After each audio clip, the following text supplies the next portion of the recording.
నమస్కారం. ఆంధ్రప్రదేశ్లో అధికార వైసీపీ దొంగ ఓట్లని చేర్పించే కార్యక్రమానికి అధికారులు సమర్థవంతంగా అడ్డుకట్ట వేయలేకపోతున్నారా? ఈ అనుమానం మాత్రం అందరికీ వస్తున్నది. ఎందుకు అంటే కొన్ని లక్షల ఫిర్యాదులు వచ్చినాయి, వాటిని పరిష్కరించలేకపోతున్నారు. అసలు మామూలుగా కాదు. దేశంలో ఏ రాష్ట్రంలో రానన్ని ఫిర్యాదులు ఆంధ్రప్రదేశ్లో వచ్చినాయి. అసలు ఎలా ఓట్లని చేర్చటం, ఫామ్ 6, ఫామ్ 7, అంటే కొత్త ఓటర్ని చేర్చడానికి ఫామ్ 6 పెడతారు. ఉన్న ఓటర్ ఏదైనా కారణం వల్ల లేకపోతే అతను తీసేయడానికి ఫామ్ 7 పెడతారు. 2 ఫామ్స్ని దుర్వినియోగం చేస్తూ ఉంటే వాళ్ళు ఎన్నని చేయాలి? పైగా ఉన్న యంత్రాంగం మొత్తం జగన్మోహన్ రెడ్డి యంత్రాంగం, ఆయన ఎమ్మెల్యేలు ఆయన కనుసన్నల్లో నడిచే యంత్రాంగం. ఇటువంటి ఈ తప్పుడు ఇవి ఫామ్ 7లు ఫైల్ చేశారని చెప్పి ఇప్పటికీ 50 మంది బూత్ లెవెల్ ఆఫీసర్ల మీద చర్యలు తీసుకున్నారు. మీ పిల్లలు ఇంటర్మీడియట్ మరియు ఎంసెట్ చదువుతూ సబ్జెక్ట్స్ లో కన్ఫ్యూజ్ అవుతున్నారా? కాన్ఫిడెన్స్ లెవెల్ తక్కువగా ఉందా? రిపీటెడ్ మిస్టేక్స్ చేస్తున్నారా? అయితే మీకోసమే ఉంది Rise app. 1 lakh question bank, performance analysis, online classes by experts, ఇంకా మరెన్నో ఫీచర్స్ తో మీ ముందుకొచ్చింది Rise the perfect guide. Description లో ఉన్న లింకును ఉపయోగించి సబ్స్క్రైబ్ అవ్వండి. ఇంకా చాలా మంది ఉన్నారు. చర్యలు తీసుకున్నా కానీ రాష్ట్ర ప్రభుత్వం తరఫు నుంచి ఉన్నతాధికారులు అతను వాళ్ళకి హామీ ఇస్తున్నారు, మళ్ళీ మీకేం కాదు, మళ్ళీ మీ పోస్టులో మిమ్మల్ని పెడతామని చెప్పి చెప్తున్నారు.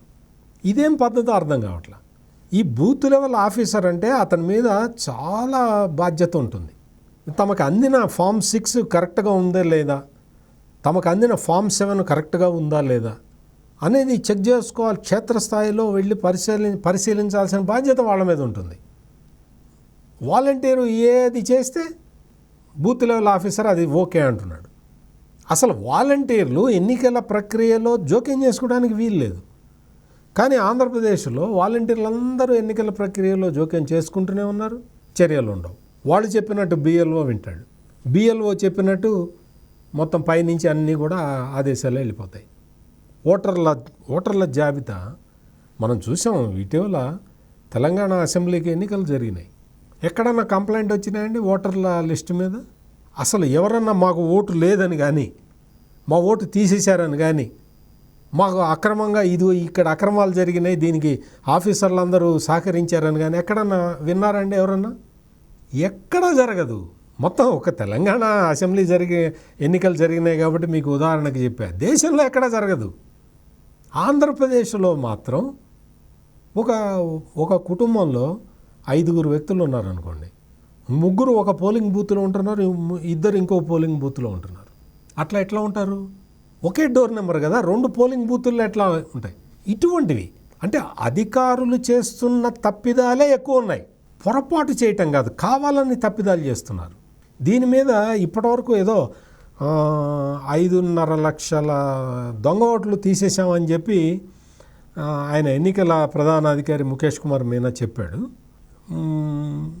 అసలు ఇదంతా ఎట్లా జరుగుతున్నది, ఎందుకు అసలు ఇంత నిస్తేజంగా ఎట్లా మారిపోయారని చెప్పి సిటిజన్స్ ఫర్ డెమోక్రసీ ఆయన నిమ్మగడ్డ రమేష్ కుమార్ ఆయన మొత్తుకుంటున్నాడు.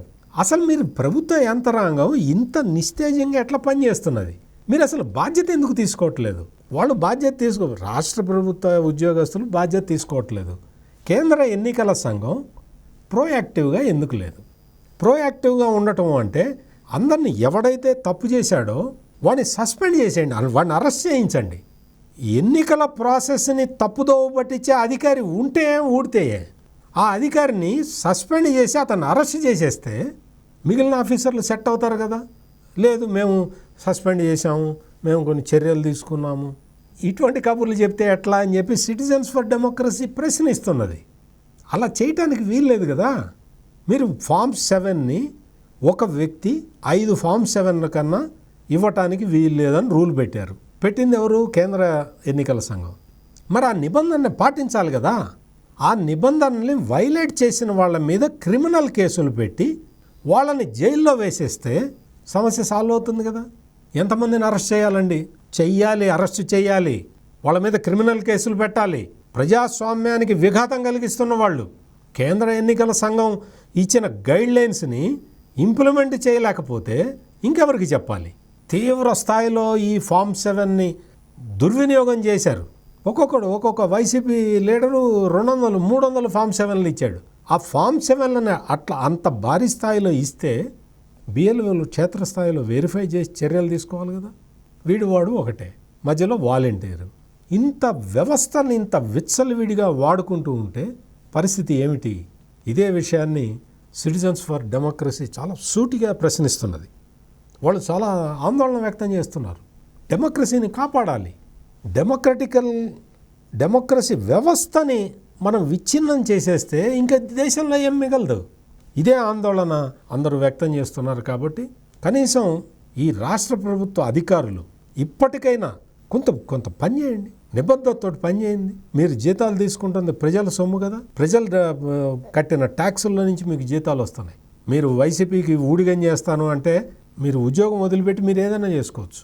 ఇటువంటి తీవ్రమైన పరిస్థితులని అధిగమించి ఆంధ్రప్రదేశ్ రాష్ట్రంలో డెమోక్రసీ పరిడవిల్లాలని కోరుకోవటం తప్ప మనం ఇంకేం చేయలేము. మరిన్ని విశ్లేషణలతో మళ్ళీ కలుద్దాం. నమస్కారం.